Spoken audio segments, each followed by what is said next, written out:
I can turn into a fish. Chapter 34, Sky-High Snobbery. Oh. Working for yourself? That's pretty cool, Won Kun said while feigning surprise.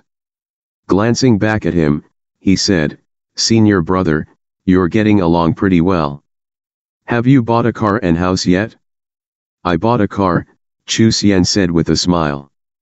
Ah. Then why isn't senior brother driving? What car did you get? Is it as good as Beifeng's BMW? This Series 5 BMW cost more than 500,000.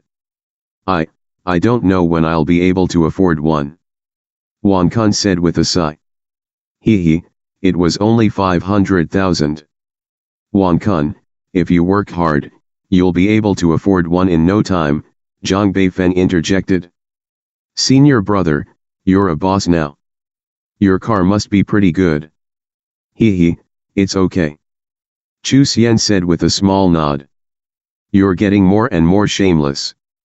You talk about a moped as if it were a luxury car. Xiao Ying whispered into Chu Xian's ear and pinched him. Chu Xian winked at her, saying, I'm not bragging, I'll take you for a ride tomorrow. Beifeng glanced disdainfully at Chu Xian's reflection in the rearview mirror. He didn't realize Chu Xian was so thick-skinned and shameless. He hadn't heard what Xiao Ying said, but Chu Xian's whisper was loud and clear. Won Kun looked over at Zhang Beifeng with an expression that said, this car is so good at pretending that it's even hard to mock him. Beifeng wiggled with his eyes and Won Kun could only continue gritting his teeth. With a small nod, he said, Senior brother. I heard from some of my classmates that you're not doing so well. What's up? You didn't get into Golden Dragon Group when you applied, and now your business isn't doing so well? Are they BSing? Chu Xian was surprised for a moment by Won Kun's straightforwardness, but quickly a meaningful smile appeared on his face. He replied, I wasn't doing so well before, but lately I've made a bit of a comeback. Zhang Beifeng laughed and said with mocking sincerity, then senior brother needs to work harder. If senior sister Xiao Ying is going to be a teacher at the school, you'll need a house in Haiqing, and they cost at least $1 million. That's no problem, we can just rent or take a loan. Xiao Ying said, taking Chu Xian's hand in her own. Her words warmed Chu Xian's heart. You can't talk like that. You'll need a house when you marry, and you'll need a car too.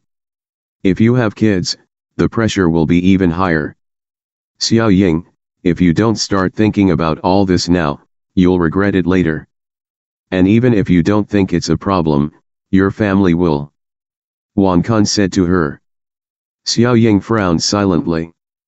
I'm so jealous of brother Beifeng. He's so young but he already has a nice car, and he'll inherit his family business. He'll be spared a decade of struggle. Won Kun continued. That's nothing. You don't need to be jealous, brother Won Kun. If you want, you can come work at my family's company. I can guarantee a higher salary than anything you'll find elsewhere. We'll be brothers even after we graduate. Zhang Beifeng said to Won Kun. Really? That's amazing. Won Kun said excitedly. I heard your family's company is worth more than 10 million, and the number is growing every day. It's not bad. The market value is about 30 million, and the prospects are great. It's a time for rapid development. Oh, right, senior brother, if you want, you can also come work for my family's company. 6,000 to 7,000 a month isn't a problem, and the salary can only grow in the future when the company benefits get better. We're schoolmates, there's a lot of room for you to rise in the company. Zhang Beifeng said with a turn of his head, smiling at Chu Xian. His expression of attentiveness and kindness really seemed likable. Xiao Ying seemed slightly moved as she turned to look at Chu Xian. Not bad. Chu Xian was impressed with their performance and suddenly understood how deep the tricks and schemes of city men were. If he didn't have experience from reading about showing off and face-slapping plots in novels, he might even feel grateful to Zhang Beifeng for the job offer.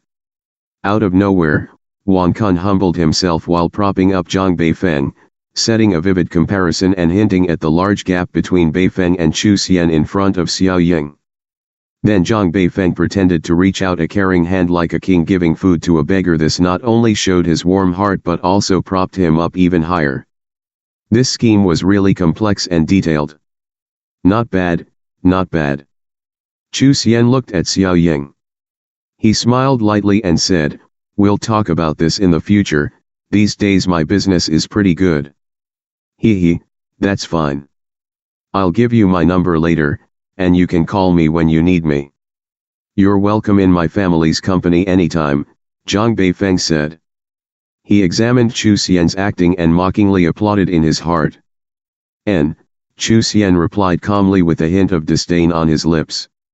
Chu Xian didn't say anything else. Wang Kun changed the topic and started chatting with Beifeng again. All they talked about were fancy cars and luxury items while glancing at the back from time to time. Xiao Ying leaned on Chu Xian and said in a small voice, "We'll take on the world together once I start working." "Leave the fighting to me," Chu Xian said confidently, looking calmly at Beifeng and Wang Kun. The car quickly arrived at the resort parking lot. The group got out and waited patiently for the others to arrive. Lu Ji and Jing Wen's XY's roommate group arrived shortly after.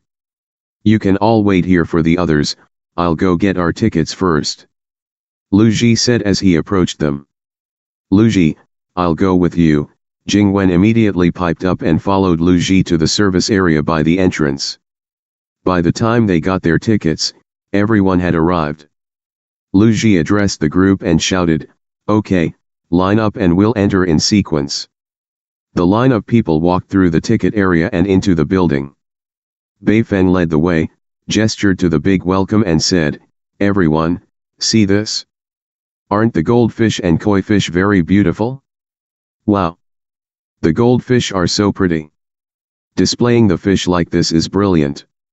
It's so pretty." The group of people gathered around. "Yes, and these fish aren't just ordinary fish. Do you know how much they're worth?" Zhang Beifeng paused dramatically. 4 million. These few fish are worth 4 million. 4 million. Unbelievable. Heavens, how luxurious.